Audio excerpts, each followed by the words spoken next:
There are a lot of people who are like, I'm not watching the show because so-and-so's on it or whatever. I would challenge that. The desert wind was sharp that morning in Morocco, whipping against the tents and rattling nerves before the drills even began. Cameras were rolling, boots were stomping, and producers knew they had assembled a volatile mix of personalities. But what no one expected, or perhaps what everyone secretly hoped, was how fast the sparks would fly once Kody Brown and Teresa Giudice landed in the same camp. Here was the man whose entire reputation from sister wives rested on fiery outbursts, ultimatums, and a family fractured in front of millions. And across from him stood the queen of Bravo table flips herself, with her daughter Gia by her side, ready to read a room in a heartbeat. Producers didn't have to script a clash, all they had to do was point the cameras and wait. Insiders whispered that the tension wasn't slow burning, it ignited almost immediately, fueled by Kody's outsized energy and Teresa's zero tolerance for bravado. This season of Special Forces World's Toughest Test had been hyped as the harshest yet, set in the unforgiving Moroccan desert with a premiere date of Thursday, September 25. The cast was stacked with pro athletes like Randall Cobb and Johnny Manziel, models like Chanel Iman, and seasoned reality stars like Jesse James Decker and Sean Johnson East. But it was the pairing twist, bringing mother-daughter and husband-wife duos that changed the temperature of the room. Teresa and Gia arrived with built-in loyalty, ready to support each other no matter what the desert threw at them. And into that dynamic stepped Kody, the lone TLC veteran, oldest on the cast, carrying years of reputation as a man who always demanded the last word. Rumor has it, from the moment introductions wrapped, the vibe shifted. Gia may have been polite, but her later comments made it clear. While most of the cast was really amazing, there was one glaring exception. Imagine the optics. A mother-daughter powerhouse, bonded through years of Bravo battles, facing off against a man who once told his wives their complaints felt like a knife in the kidneys. The clash practically wrote itself. Insiders allege producers leaned into it, positioning Teresa and Kody in group settings where sparks were most likely to fly, and the payoff was instant. And every single person we talked to that had done it said it was way, way harder than it even shows in the edits. Yeah. Like 10 times harder. Gia later hinted that certain people just got under your skin, and viewers didn't need her to spell it out. Add in Briana Lapaghia's separate story about daily sobbing and not getting along with a castmate, and suddenly the whispers were everywhere. Kody wasn't just another recruit, he was the one nobody could stand. And yet, this wasn't even the first drill. It was still the prelude, the stage setting for what would become the season's central drama. If the mother-daughter loyalty of Teresa and Gia was the match, Kody's restless ego was the fuel. And producers, well, they didn't have to strike a spark. They only had to let the fire burn. But here's the question that lingers. When Gia carefully dropped her hint, what exactly did she see that pushed her to say it? And that's where the story begins to twist, because she wasn't the only one leaving breadcrumbs about Kody's behavior in camp. Gia didn't come right out and drop Kody's name, but she didn't have to. On her podcast, she painted the picture with just enough brushstrokes for fans to recognize the outline. She said the cast was really amazing, the kind of team where people bonded quickly in a high-stress environment. And then, almost casually, she slipped in the qualifier. Some people get under your skin a little bit. The phrasing was careful, but the delivery was pointed. Anyone who has watched reality TV long enough knows that's code for there was one person who made life miserable. And when she added that audiences could probably assume who it was, since you guys have already been talking about him, the message couldn't have been clearer. She might as well have held up a neon sign pointing straight at Kody Brown. Now here's what makes Gia's comment hit even harder. She's not someone who tosses shade for sport. Growing up in the Bravo machine with Teresa as her mom, she's learned the art of subtlety. She knows when to pull back and when to let the silence do the work. So the fact that she even mentioned conflict at all means it wasn't something small. Fans picked up on that instantly. The internet lit up with speculation, piecing her words together with Kody's long history of clashes on sister wives. The tone was unmistakable. She wasn't just hinting at a tough workout buddy or a snorer in the barracks. She was pointing at a personality so abrasive it disrupted the whole group dynamic. And the kicker? Kody himself had already been dropping his own breadcrumbs on social media, posting about how emotional the experience was and how he cried like a baby. Instead of garnering sympathy, his post was instantly contrasted with Briana Lapaglia's tongue-in-cheek clapback, "I cried. I sobbed. Lol." And one of my favorite things about this show when it started was they strip you down to nothing. She laughed through her tears, but the undertone was serious. She didn't mesh with someone, and the overlap with Gia's hints made it almost impossible not to draw the same conclusion. Suddenly, it wasn't just one cast member throwing subtle shade. It was two, both young women from entirely different backgrounds, both implying the same person got under their skin. Insiders whisper that what Gia described was only the tip of the iceberg. Allegedly, Kody's problem wasn't one dramatic blow-up, it was the accumulation of little moments. The tone he used, the way he carried himself, the subtle digs that wear on people when you're already exhausted. Gia didn't have to list them out, fans could fill in the blanks themselves. And that's what makes her phrasing so powerful. She gave just enough for the audience to connect the dots, but left enough unsaid to keep everyone guessing until premiere night. And this is where the story deepens, because when Gia dropped her hints, it set the internet buzzing. But it was Briana's story, her tears, her own clash that fanned the flames into a full-blown narrative. If Gia was the spark, Briana was the accelerant, and together their accounts formed a pattern that no one could ignore. Which leads us right into the next twist. What exactly did Briana reveal, and how does it tie back to Kody being the cast member no one could stand? Briana LaPaglia came at it from a different angle, but the undertone was just as sharp.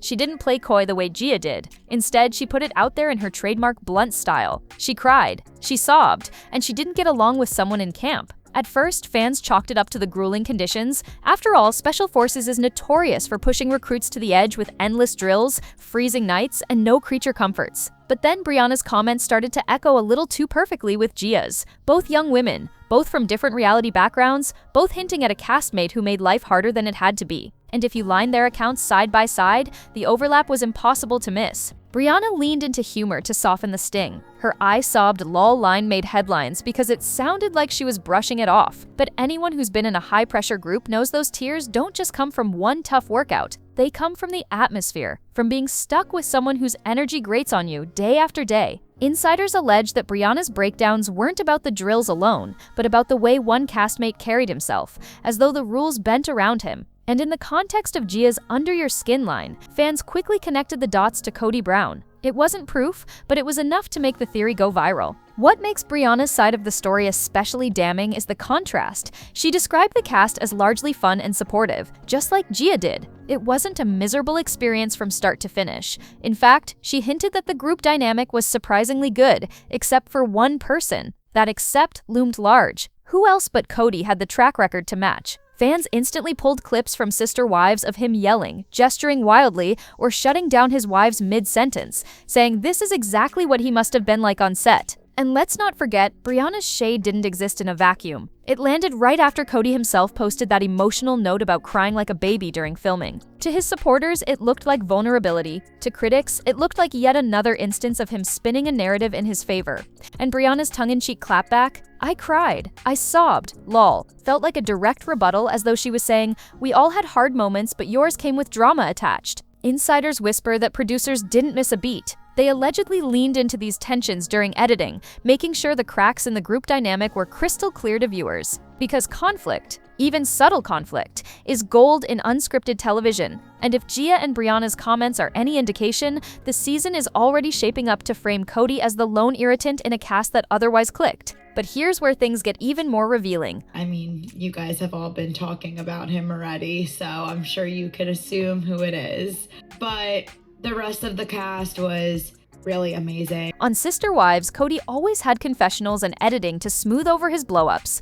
On Special Forces, there are no such safety nets, and that's why what happened next matters so much, because this time, there was no couch for Kody to reclaim the narrative. There were only drill staff, cameras, and castmates watching him in real time, and that's where his old habits allegedly ran straight into a wall. On Sister Wives, Kody always had a cushion. No matter how heated the kitchen argument got, or how sharp his words cut, there was always a confessional waiting, filmed later, where he could reframe himself as the misunderstood patriarch. He could wave his hands, pace, point to heaven and earth, and insist the audience see it his way. TLC's editing might still make him look dramatic, but he at least had the chance to spin his side of the story. On Special Forces, that luxury disappeared the second he stepped into Morocco. There are no cushy couches here, no sympathetic music, no controlled narrative. The drill staff bark orders, the recruits obey, and the cameras roll straight through the breakdowns. If you lose your cool, the whole group sees it, and there's no cutting room rescue to protect your image. And that's where, according to insiders, Kody's old habits allegedly collided with the brutal structure of the show. He spent years as the center of his own world, the voice everyone else had to bend around, the so-called leader of a plural marriage. But Morocco is not Flagstaff. In this camp, no one cared about his past on TLC or the polygamous mythology he wrapped around himself. To the DS staff, he wasn't the man of the house. He was just another recruit with a number, expected to follow orders without question. Rumor has it that the adjustment didn't come easily.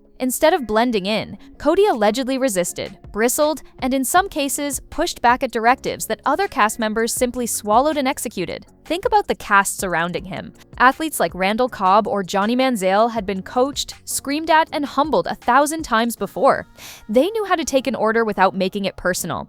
Teresa Giudice had been through her own gauntlet of public scrutiny, prison time, and years of Bravo-level confrontations. She knew when to nod and when to explode. But Kody, so accustomed to his wives tiptoeing around his temper, reportedly stuck out like a sore thumb. Where others leaned into the group dynamic, he allegedly broke it with attempts to assert himself. And without a confessional booth to rewrite his tone, those moments were naked on camera, plain for everyone in the barracks to see. This is why fans are watching Gia and Briana's hints so closely. Their subtle digs may not have spelled Kody's name, but if the footage aligns with their tone, it will be undeniable. For the first time, viewers will see him in a format where he cannot retreat, cannot defend himself, and cannot soften the edges after the fact. And in reality TV, perception is everything. If he comes across as disruptive in Morocco, audiences will fold that back into every memory of sister wives, saying the fights at home weren't isolated, but part of a larger pattern. And that's where the story turns even more intriguing, because Kody wasn't just outnumbered by the athletes and the entertainers. He was also stepping directly into the path of Teresa and Gia, a duo whose bond was tighter than any rope drill. And insiders claim that when those worlds collided, the sparks weren't just rumors, they were fireworks. When Teresa Giudice walked into camp, the air shifted. She's not just another reality star. She's a force of nature with a reputation that precedes her. The woman flipped a table in New Jersey and lived to tell the tale, survived prison, clawed her way back to Bravo dominance, and still commands a headline anytime she opens her mouth. Pair her with Gia, her fiercely loyal daughter who grew up on camera and knows exactly how to navigate reality TV dynamics, and you've got a built-in alliance no producer could resist. That mother-daughter bond was a shield and a sword, all at once, and standing across from them was Kody Brown, the self-styled patriarch whose authority meant nothing in Morocco. From the start, it was oil and water. Here's the thing about these pairings. They change everything. Sean Johnson had Andrew East, Jesse James Decker had Eric Decker, and Teresa had Gia. They might compete individually, but emotionally, they were never alone. Kody, on the other hand, came into camp solo, already the oldest cast member, already carrying baggage from sister wives. The optics were brutal. When the drills pushed everyone to breaking points, the pairs leaned on each other, whispered encouragement, and shared inside jokes. Kody, insiders whisper, leaned into old habits, talking over people, bristling at orders, trying to impose his own rhythm. And when those habits rubbed against Teresa's zero-tolerance radar, sparks flew. Gia later hinted that some people just got under your skin. Fans didn't need to decode the rest. Imagine being in those barracks at night with everyone bone-tired and covered in dust, and watching Kody's restless energy bounce off Teresa's sharp edge. Teresa isn't Christine or Janelle. She doesn't shrink. She doesn't swallow her frustration to keep the peace. If Kody tried to pull his I'm in charge routine, rumor has it Teresa cut him down in record time. And with Gia right there, backing her mom, Kody wasn't just facing one challenger, he was facing two, united with all eyes on him. That dynamic made him stand out even more. In a cast where most people found ways to gel, Kody allegedly became the lone irritant, and producers didn't have to manufacture a thing. All they had to do was let the cameras catch the friction, then frame it against Teresa's legendary Bravo reputation. Audiences love a villain, but they love an underdog even more. And in this case, Teresa and Gia became the fan favorites by default, bonded, resilient, and allegedly unimpressed with Kody's antics. And here's the delicious irony. While Kody may have thought this gig would help him rebrand as tough and adaptable, he may have accidentally set himself up against one of the most battle-tested reality stars alive. And if insiders are right, that clash didn't just simmer in the background. It became the story. But here's where it gets even juicier. When fans heard whispers of fights, they weren't talking about fistfights in the mud. They were talking about Fox-style friction, heated words, tense debriefs, and group punishments that left everyone pointing fingers. And that's exactly where this story takes its next turn. When fans heard the word fights, their imaginations went wild. They pictured shouting matches, dramatic standoffs, maybe even someone storming off the set. But the reality of special forces is more calculated than that. This isn't Bravo or TLC where confessionals and dinner parties stir the pot. It's a military-style format where tension shows itself in the smallest cracks. Fights here don't usually mean punches or screaming meltdowns. They mean the low-boil friction that wears on a group until someone breaks. It's the clipped tone in formation, the sideways glance when one person slows the team down, or the collective groan when everyone gets punished for one recruit's mistake. And rumor has it, Kody Brown was at the center of those groans more than once. Insiders allege that the drill staff had zero patience for backtalk. Yet Kody, so used to running his own household like a one-man council, struggled to swallow orders without commentary. On Sister Wives, that bravado played out with wives who had long learned to keep the peace or argue in circles. In Morocco, it allegedly collided head-on with a cast full of people who weren't impressed by his patriarch act. Every time he resisted or second-guessed, the whole unit paid for it, push-ups, runs, or worse. And that's when the word fight began to surface. Not as in fists flying, but as in a man pushing against the current while everyone else just wanted to get through the day. Producers, of course, saw opportunity. If Teresa raised an eyebrow at him during a debrief, if Gia muttered under her breath after a punishment, if Briana teared up in frustration, those seconds became gold in the editing bay. A single clip of Kody bristling, matched with a cutaway of Teresa rolling her eyes, tells the story without anyone ever needing to say his name. Fans reading between the lines already know who the one person was, and producers don't even have to spell it out. They can let the audience connect the dots, which is always more powerful than a direct accusation. And here's what makes it even more compelling.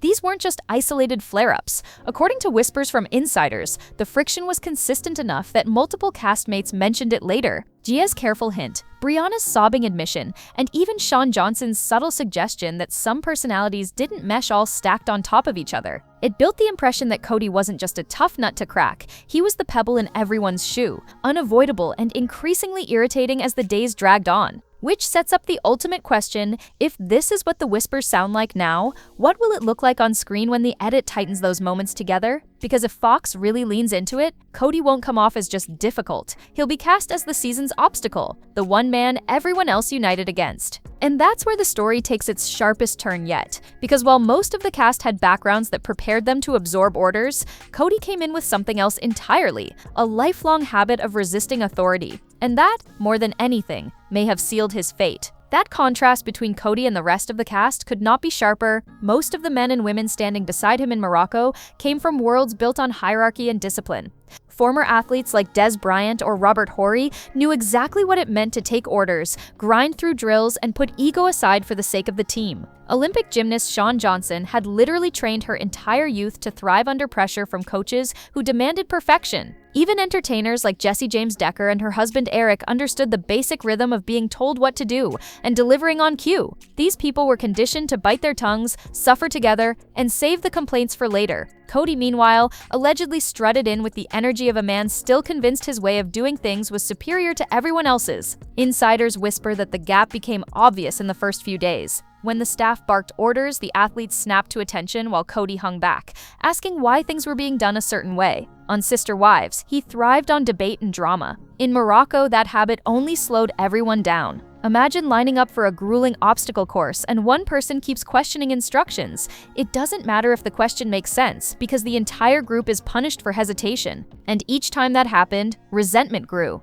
The younger cast members, especially Gia, allegedly found it maddening. For them, the hardest part wasn't the training, it was the distraction of Kody dragging his feet. What's fascinating is that even Teresa, no stranger to confrontation, seemed to keep her head down more than usual. Fans remember her flipping tables in Jersey, but on Special Forces, she allegedly played it smart. She knew the cameras would catch everything, and fighting with the staff would only make her look weak. So she channeled that fiery energy into completing the tasks, showing discipline instead of defiance. That alone created a mirror image against Kody. Teresa, the Bravo veteran once branded as volatile, came off like a soldier. Kody, the self-proclaimed patriarch and leader, looked like the odd man out who couldn't adapt. Producers allegedly leaned into this irony hard. The more the cast gelled together, the more Kody's resistance stood out. And by all accounts, it wasn't a one-off. It was a pattern. He was the only one over 50, the only one without an athletic or performance-based background, and the only one with decades of habits built inside a polygamous family dynamic. To the rest of the cast, he wasn't just different, he was disruptive. And that disruption gave the editors a narrative gift, the outsider everyone else had to tolerate. The ripple effect was immediate. Where other cast members bonded over surviving challenges, Kody allegedly isolated himself. He wasn't part of the late-night laughs, the whispered pep talks, or the quiet tears shared in bunks. And when the pressure mounted, that isolation only deepened the cracks. It set the stage for a story arc that reality television thrives on: the lone wolf who refuses to adapt, pitted against a team who learns to thrive without him. And just when it seemed like Kody might be written off as merely the annoying castmate, a new layer emerged. Because sources say his clashes didn't stop at the staff or the tasks. They began to spill over into direct, one-on-one tension with castmates, and that's where Teresa's presence may have become more explosive than anyone expected. If there was ever a recipe for reality television chaos, it was putting Kody Brown and Teresa Giudice under the same roof. Both are known for larger-than-life personalities, both are used to being the center of attention, and both have entire franchises built on their ability to stir drama. But while Teresa has learned over the years how to channel her confrontations into moments that benefit her brand, Kody allegedly has never figured out how to fight smart. He fights to win, not to survive the edit, and that, insiders whisper, is exactly why sparks flew between them. The tension started small, almost laughably so. During one of the early physical drills, when the cast had to crawl through mud under barbed wire, Kody supposedly complained about the unfair conditions. According to those who saw it, Teresa rolled her eyes and muttered something about how prison had tougher conditions than this. That line alone set the tone. Teresa was willing to throw shade, and Kody was not about to back down. Rumor has it he snapped back with something about how her mob wife act wasn't going to impress the staff. That was the moment, people say, when producers knew they had gold. It didn't take long for the bickering to escalate. At mealtimes, Kody allegedly dominated the conversation, talking about his fame from sister wives and how being the head of a plural family was harder than anything anyone else had faced. Teresa, who has built her career on surviving legal scandals, divorce, and raising daughters in the public eye, was not impressed. Sources claim she shot back, saying at least she hadn't driven her whole family away on national television. That line, if it makes it to air, will be one for the highlight reels. The irony, of course, is that both of them thrive in environments where conflict equals ratings. Teresa knows better than anyone that being polarizing keeps you relevant. But Kody's downfall, insiders whisper, is that he still confuses conflict with control. On Sister Wives, raising his voice often meant the final word. On Special Forces, raising his voice just made him look unhinged. And standing next to Teresa, who has perfected the art of a controlled explosion, he only looked more out of his depth. Fans are already buzzing about what this clash could mean for both of their legacies. For Teresa, another fiery showdown would only solidify her Bravo reputation as the queen of reality TV drama. For Kody, however, it risks reinforcing every criticism viewers have made about him for years, that he's self-absorbed, dismissive, and incapable of playing well with others. If he hoped to rebrand himself as a tough, resilient competitor, trading barbs with Teresa Giudice may have been the worst possible move. And yet, producers must have been thrilled. Reality television is built on unpredictable chemistry, and in Kody and Teresa, they found a combustible pair. Sources say crew members even had to step in at one point when a heated argument nearly derailed an entire challenge. And that was before Gia Giudice, Teresa's daughter, decided to weigh in herself, taking the feud from mother versus castmate to full-on family affair. Gia Giudice may be young compared to most of the cast, but she is no stranger to reality television. Growing up on The Real Housewives of New Jersey, she watched her mother's fights become dinner table conversations across the country. By the time she was old enough to step into the spotlight herself, Gia had developed a sharp eye for what plays well on camera and what just looks messy. And when it came to Kody Brown, she allegedly decided from day one that he was the latter. On her podcast, Gia didn't hold back. She explained that while the cast overall clicked better than anyone expected, sharing meals, laughing between grueling drills, and bonding over the bizarre circumstances of being cut off from the outside world, there was one glaring exception. Without naming names at first, she teased that everyone listening probably already knew who she was talking about. And then, almost with a smirk in her tone, she let it slip. It was Kody. He got under her skin, she said, and not in a way that made for playful banter. It was exhausting. Insiders whisper that part of the tension came from Kody's habit of talking at people rather than to them. He would allegedly corner cast members with long stories about his family history, his celebrity status, and his views on marriage, leaving little room for anyone else to contribute. Gia, who grew up watching adults fight for the spotlight on Bravo, was not impressed. Sources claim she rolled her eyes more than once, and even told producers off camera that she couldn't understand how anyone tolerated him for 15 years on TLC. For Gia, who is used to a family dynamic where everyone has a voice, Kody's self-centered energy was unbearable. She also hinted that the real friction wasn't just his ego, but his inability to adapt. On Special Forces, the whole point is to strip people of their comfort zones and test how they react under pressure. Most of the cast, even the seasoned athletes, humbled themselves to the process. Gia said that watching them bond while Kody isolated himself made it clear the problem wasn't the environment, it was him. Allegedly, he treated the show like another platform to prove his superiority instead of an opportunity to prove his grit. What made her commentary sting even more is the way she framed it. Gia didn't rant, and she didn't go on a tirade. She simply stated that he was difficult. Everyone else got along, and viewers would see it for themselves. It was the kind of subtle dismissal that carries more weight than screaming ever could. Coming from someone who has been raised in the reality TV machine, her words read less like gossip and more like a final verdict. Kody doesn't know how to play the game. And that verdict could be devastating. For Teresa, Gia's stance is both protective and strategic, standing up for her mom while reminding the audience that the Giudices are a united front. For Kody, though, it paints him as a pariah, the one cast member who couldn't connect in an environment designed to test resilience. If TLC executives were watching closely, Gia's podcast might have confirmed what fans have been saying for years. Kody Brown thrives only when surrounded by women forced to listen. Anywhere else, he flounders. But as biting as Gia's words were, the real suspense is whether her mom Teresa will back her up on camera, or if the two Giudices will end up facing off with Kody in a three-way showdown that producers can only dream about. Because if Gia thought Kody was bad during downtime, just wait until the challenges put them directly in each other's way. The Morocco setting was supposed to strip everyone down to their rawest selves.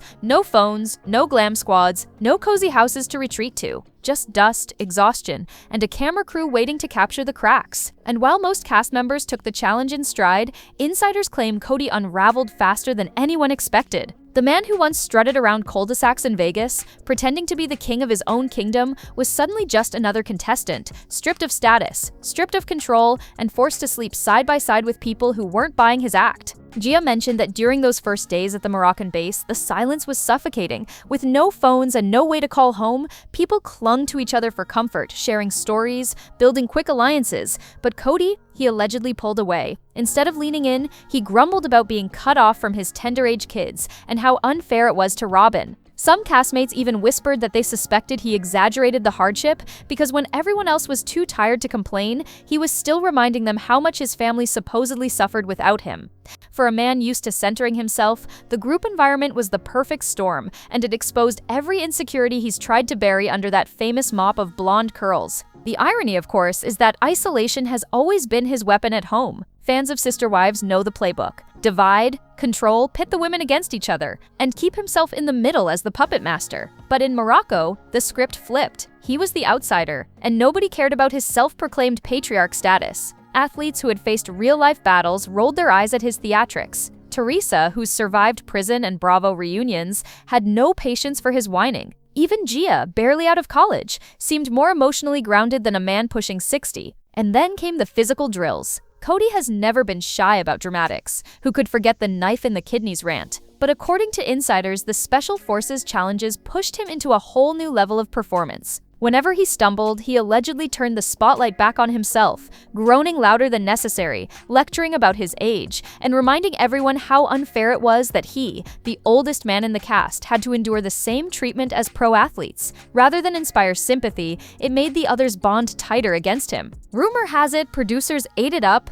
Every time Kody clashed with someone, every time his voice echoed across the dusty camp, the cameras zoomed in. This was the drama they banked on when they brought him in. He wasn't just a contestant, he was a guaranteed lightning rod. And while the rest of the cast may have found him unbearable, the production crew saw nothing but dollar signs. The worse he behaved, the better their finale would be. But that raises a bigger question. Was Kody truly out of his depth? Or was he leaning into the villain role on purpose? Did he know that being the most hated man in camp might also make him the most memorable, and therefore the most bankable for future gigs? If so, it's a dangerous gamble, because being reality TV's villain only works if you keep your audience entertained. And the whispers from Morocco suggest that by the end, people weren't just rolling their eyes, they were flat out avoiding him. And that's where Teresa comes in, because while Gia was irritated, Teresa is never one to just sit back quietly. Rumor has it, when the tension boiled high enough, she didn't hesitate to call him out. And that's when sparks really started to fly.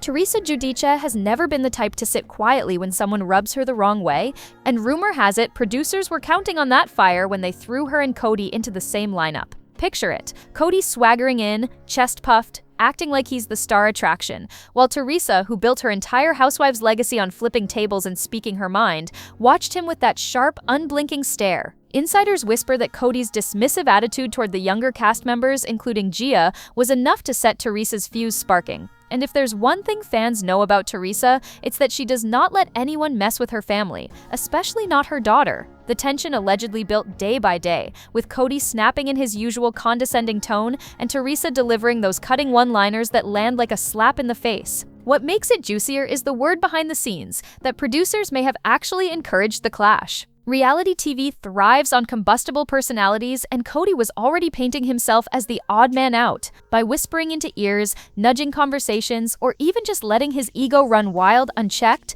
the stage was set for a showdown. Viewers haven't forgotten how Teresa handled years of betrayal, lawsuits, and jail time on national television. Compared to that, Kody's habit of playing the martyr probably felt like child's play to her. Sources hint she finally confronted him during one grueling challenge, her voice cutting through the chaos while other cast members secretly cheered her on. And that's when it really started to spiral, because if Teresa had the nerve to take Kody head-on, then the door was wide open for others to follow. But little did he know, Gia wasn't done with him either. Gia may be young compared to the rest of the cast, but insiders say she didn't hesitate to speak her mind when it came to Kody. Allegedly, she found his behavior not only irritating, but downright disrespectful, especially in a setting where everyone was supposed to be working together as a unit. Sources claim Gia confided that Kody acted like the rules didn't apply to him, refusing to listen to instructions or undermining authority whenever it suited him. For someone like Gia, who grew up watching her parents' messy battles play out on television, that arrogance was all too familiar, and she wasn't about to let him slide.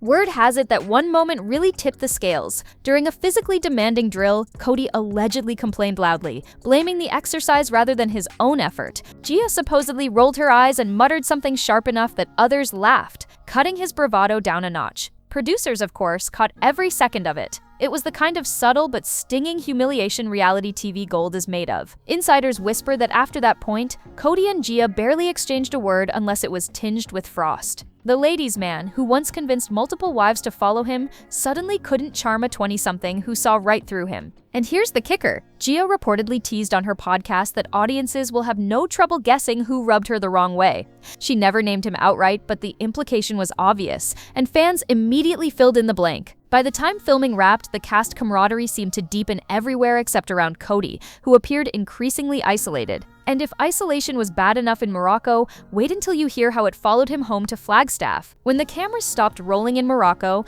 the ripple effects didn't just stay overseas. According to whispers from production assistants, Kody returned to Flagstaff with his pride bruised and his temper simmering. Allegedly, he complained that the entire experience was stacked against him, that producers set him up to look like the villain. But here's the twist. Some sources say he leaned into that very narrative, convinced that being the controversial one might keep him on television long after Sister Wives fades.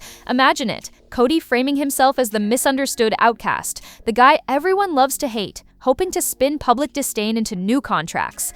Back home, though, it was a different story. Robyn reportedly wasn't thrilled about how things played out. She's used to him controlling the narrative, painting himself as the family man torn apart by disloyal wives, but now she had to watch her husband become reality TV's punchline on a stage that had nothing to do with polygamy. Some insiders speculate she felt threatened. If Kody started chasing other shows, what would that mean for the fragile empire she's tried to secure around her own children? The tension allegedly bubbled between them, with Robyn playing the role of concerned protector while quietly stewing over the loss of control. Meanwhile, fans picked up on his bitterness. Social media lit up with side-by-side clips of Gia throwing shade and Kody blustering about loyalty, and the contrast was brutal. Instead of the patriarch commanding attention, he looked like a man completely out of his depth, exposed without the buffer of his wives or TLC's editing. And just when it seemed like the humiliation couldn't sting more, rumors began swirling that producers might not only cut his scenes shorter, but were considering a complete re-edit to highlight his clashes for maximum drama. Which leaves the question,